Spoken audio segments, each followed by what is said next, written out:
এপ্রিলে জ্বালানি তেলের দাম বাড়াচ্ছে না সরকার, এমন ঘোষণার পরের দিন রাজধানীর মৎস্য ভবন পেট্রোল পাম্প থেকে সর্বশেষ পরিস্থিতি জানাতে যুক্ত হচ্ছেন সহকর্মী শুভ খান। শুভ, আপনি এখন যে পেট্রোল পাম্পে অবস্থান করছেন সেখানকার সবশেষ কি তথ্য রয়েছে জানাবেন। শ্রাবন্তী, এই মুহূর্তে রয়েছি মৎস্য ভবনের রমনা পেট্রোল পাম্পে। এখানেও ঠিক সকাল থেকেই দীর্ঘ সিরিয়াল এবং তেল কিন্তু গ্রাহকরা পাচ্ছেন, প্রাইভেট থেকে শুরু করে মোটরসাইকেল। আপনাকে যদি আমরা একটু দেখানোর চেষ্টা করি যে এখানে কিন্তু সকাল থেকে আসলে অন্যান্য দিনের তুলনায় আজকে তারও 2 ঘন্টা আগ থেকেই কিন্তু আসলে তেল পাচ্ছে, এবং যদিও তেল পেতে অপেক্ষা করতে হচ্ছে, তবে তেল কিন্তু অবশেষে পাচ্ছে এবং কয়েক ঘন্টা অপেক্ষা করতে হচ্ছে। কতক্ষণ সিরিয়ালে ছিলেন আপনি?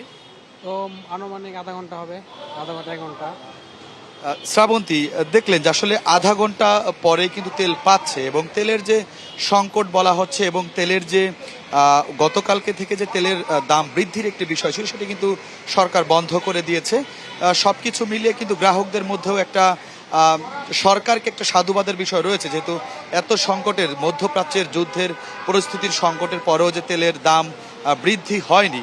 আমরা যদি এই মুহূর্তে শ্রাবন্তী আপনাকে একটু কথা বলার চেষ্টা করব, এই যে পেট্রোল পাম্পে রয়েছি, এই পেট্রোল পাম্পের যিনি মালিক রয়েছেন তিনি রয়েছেন যে আসলে তেলের যে সংকট বলা হচ্ছে সেই সংকট কতটা সংকট বা কি পরিস্থিতি রয়েছে?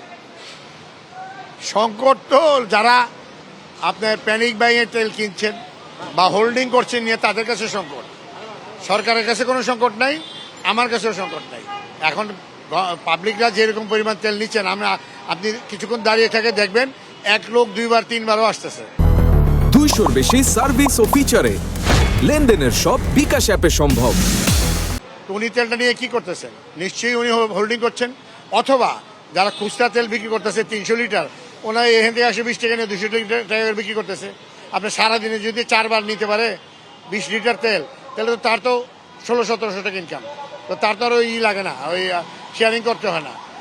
সংকট শুধু এইটা বলছি না, আরও অনেক প্যানিক বাইং, হোল্ডিং টেন্ডেন্সি, পাবো না, তেল পাওয়া যাবে না, তেলের দাম বেড়ে যাবে, এই সমস্ত কারণে মানুষ এরকম করতেছে। ঢাকার বাইরে পেট্রোল পাম্পগুলোতে একদমই তেল পাচ্ছে না, এই বিষয়ে কি বলবেন? হ্যাঁ, ঢাকার বাইরে অনেক জায়গায় যেগুলো ইন্টেরিয়র রোড, হাইওয়ে বা শহরের ভিতরে না, ওই সমস্ত পাম্পে গভর্নমেন্ট যে তেল দিচ্ছে, এর কারণটা হলো সরকার তো একটা নীতিমালার মাধ্যমে তেলটা সাপ্লাই করে।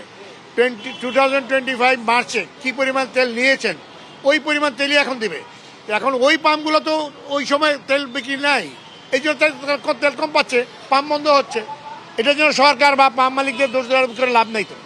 জি শ্রাবন্তী, আসলে একজন পাম্প মালিককে কিন্তু আমরা সরাসরি পেয়ে গিয়েছিলাম। আসলে তেলের যে সংকট বা তেলের যে চাহিদা সে বিষয়ে কিন্তু আসলে তিনি তুলে ধরলেন। তবে অন্যান্য দিনের তুলনায় আজকে কিন্তু অনেক ভোর থেকেই তেল সরবরাহ শুরু হয়েছে, এবং গ্রাহকরা একটু অপেক্ষা করলেও আসলে রাজধানীর সবকটি পেট্রোল পাম্পে কিন্তু তেল সরবরাহ চলমান রয়েছে। শ্রাবন্তী, ধন্যবাদ আপনাকে।